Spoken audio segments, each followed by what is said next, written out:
दान का पाप। कबीर दास जी के जीवन का एक प्रसंग है। संत कबीर अपनी रोजी रोटी चलाने के लिए कपड़े बुना करते थे। एक बार दोपहर के समय जब कबीर दास जी कपड़े बुनने में लीन थे, तभी उनके द्वार पर एक भिखारी आया। भिखारी बड़ा ही भूखा प्यासा मालूम होता था।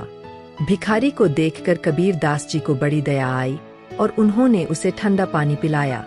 भिखारी कई दिन से भूखा था, इसलिए उसने कबीर जी से कुछ खाने को मांगा। उस समय कबीर दास जी के पास खाने की कोई सामग्री नहीं थी। कुछ सोचकर कबीर दास जी ने कहा कि मित्र, मेरे पास तुमको खिलाने को भोजन तो नहीं है, तुम मेरा ये ऊन का गोला ले जाओ और इसे बेचकर अपने लिए भोजन का इंतजाम कर लेना। भिखारी ऊन का गोला लेकर चला गया। रास्ते में उसे एक तालाब दिखा। भिखारी ने ऊन का गोला निकालकर उसका एक जाल बनाया और तालाब से मछली पकड़ने की कोशिश करने लगा। संयोग से उस तालाब काफी सारी मछलियां थीं। आठ उसके जाल में कई मछलियां फंस गई। अब तो वो भिखारी शाम तक मछली पकड़ता रहा। काफी मछली इकट्ठी हो जाने पर उन्हें बाजार में बेच आया। अब वो भिखारी रोजाना तालाब में जाता और ऊन के जाल से खूब मछलियां पकड़ता। धीरे धीरे उसने मछली पकड़ने को ही अपना धंधा बना लिया। अब वो कई अच्छे किस्म के जाल भी खरीद लाया। ऐसा करते करते एक दिन वो काफी अमीर व्यक्ति बन गया। एक दिन उस भिखारी ने सोचा कि क्यों ना संत कबीर से मिलने जाया जाए और उनका धन्यवाद दिया जाए, क्योंकि आज मैं उन्हीं की वजह से अमीर बन पाया हूँ।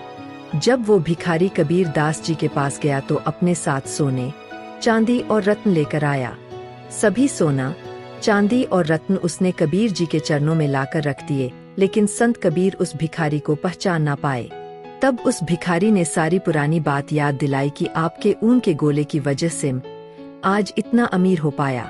उसकी पूरी बात सुनकर संत कबीर बड़े दुखी हुए और बोले कि तुमने इतनी सारी मछलियों से उनका जीवन छीनकर पाप किया है, और क्योंकि ये सब मेरे कारण हुआ है, इसलिए तुम्हारे आधे पाप का भागीदार मैं भी बन गया हूँ।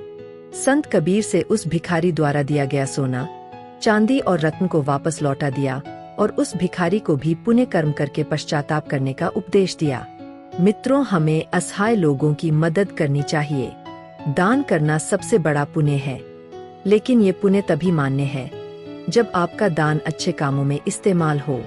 बुरे कामों के लिए दिया गया दान भी पाप के समान होता है और दान देने वाला भी उस पाप का भागीदार बनता है।